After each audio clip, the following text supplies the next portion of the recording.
The speed bumps are coming up in Richmond. A fire at a Lexington Days Inn startles dozens of guests. Animal Control says this Lexington farm is part of an ongoing animal cruelty investigation. A UK student studying abroad gives us a first-hand account of the terrifying experience. A local bachelorette gets a surprise proposal during tonight's Bachelor finale. We'll have a reaction. Drivers here at the Yellow Cab Company are co-workers, but they're also very close friends. Employees at this Somerset Pizza Hut said they were getting ready to close when two men forced their way into this back door. They say they've all involved a masked suspect with a similar description, and they've all occurred at Lexington restaurants. You know it's a Bybee piece because of the B&B on the bottom. Everyone out enjoying the festivities downtown over the next few weeks. Ticket sales to T-shirt sales. The students who helped build this satellite have been up since 3 a.m. this morning just so they could watch this morning's launch together. They say they're still waiting on autopsy results to come back from Frankfurt as they door, and basically we just saw all these cops out here. People who live in this Thistlewood Avenue apartment complex say they are on edge. Felt safe when I first moved over here. Now that this happened, no. Anna Foltz watched as the bloody scene unfolded right outside her door. I had seen this black dude go this way with blood covered on his head and on his leg, and then the cops and ambulance started pulling up, and then I seen this dude laying over here on the ground shot. Police say 40-year-old Obie Murphy of Mount Eden was found shot in the stomach. Police then followed a blood trail next door to find another man shot in the leg. Trying to determine what the theory is right now. We have basically 3 crime scenes here that we're working, and we're just trying to piece together what happened. Investigators spent the afternoon collecting evidence from this apartment as neighbors watched anxiously from behind the crime tape. If they would keep the bad people out of this place, it'd be all right. Ronnie Bledsoe says the crime in the area has become a serious problem. I'm going to try. I've been looking for another place to live. In just 2 days, hundreds of horses from all over the world will begin to arrive here in Kentucky. But before they can make it to the Kentucky Horse Park, they'll have to stop here first. The Cincinnati Northern Kentucky Airport is preparing for nearly 500 of these guys to arrive over the next 3 weeks. They are coming here to compete at the pinnacle of their athletic career. They're absolutely considered an athlete and a competitor in this competition, just as much as we consider the human athletes to be competitors. And just like people, they'll have to pass through inspection when they arrive. Given a quick check coming off the plane just to make sure that there's no obvious illnesses or injury that has occurred on the plane. From there, they'll have to spend a minimum of 42 hours in this temporary quarantine facility. And it's during that time that they will be given great veterinary scrutiny. The 6-tent, 274 stable area is located right outside the airport. Its purpose? To ensure all of the horses coming in from overseas are disease-free. Horses will be temperature, respiration, pulse.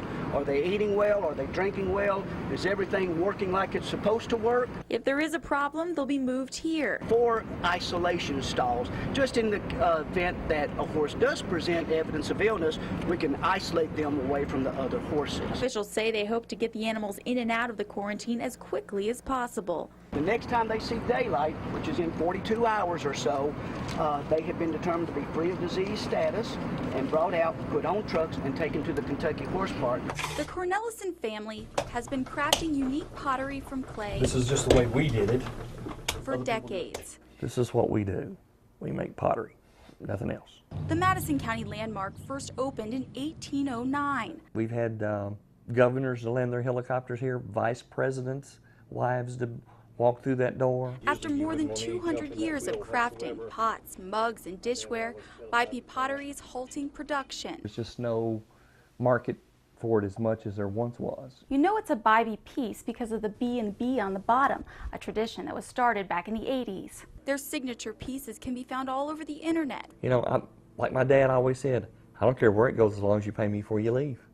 But when people leave here, you know, I want them to be pleased with what they've got and not saying, well, it's not as good as it used to be. Jimmy Cornelison says slowed business and the increase in material prices forced them to lay off all 8 of their employees in February. And I honestly believe if the economy hadn't have done what it did, we would have never missed a beat. A store that has withstood decades of change now has a very uncertain future. There's lots of people who are in the same boat.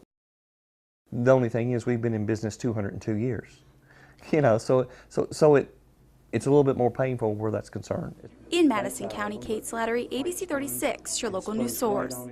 And the white on navy makes it come out like that, and it would run on the piece. Is that a water pitcher? Yeah. Nice deep picture. Every day, God's Pantry helps feed thousands of families who would have gone without meals for the day. Literally, it's right outside your door, and I think a lot of us choose to ignore that. The number and the need is growing. A new hunger report they released today shows 50% of people who visited their pantry locations in Fayette County this year were visiting for the first time. God's Pantry now needs 161,000 pounds of food a month just to serve the 5 locations here in Fayette County. We're seeing more people. We're seeing larger or different family makeups come in, and we're just seeing people have to reach out for assistance more often than they were in the past. 40% of all those served are children. To think of every day how I'm going to not have breakfast so my kids can eat, or I'm going to, cut my meal in half to share it with my children is, that's a tough choice that people have to make. One of their locations is staying open longer hours for more days just to meet the needs. We're just seeing more people with higher levels of education reaching out for food assistance than ever before, which, we know that there are people with college degrees who don't have jobs right now and are having to look for help for the first time in their lives. They're hoping people will see the numbers and act. We can all be involved and we can all help. It's as much as picking up an extra canned good when you're at Kroger and dropping it in the barrel on the way out of the store. Organize a food drive in your neighborhood. In Lexington, Catie Slattery, ABC 36, your local news source.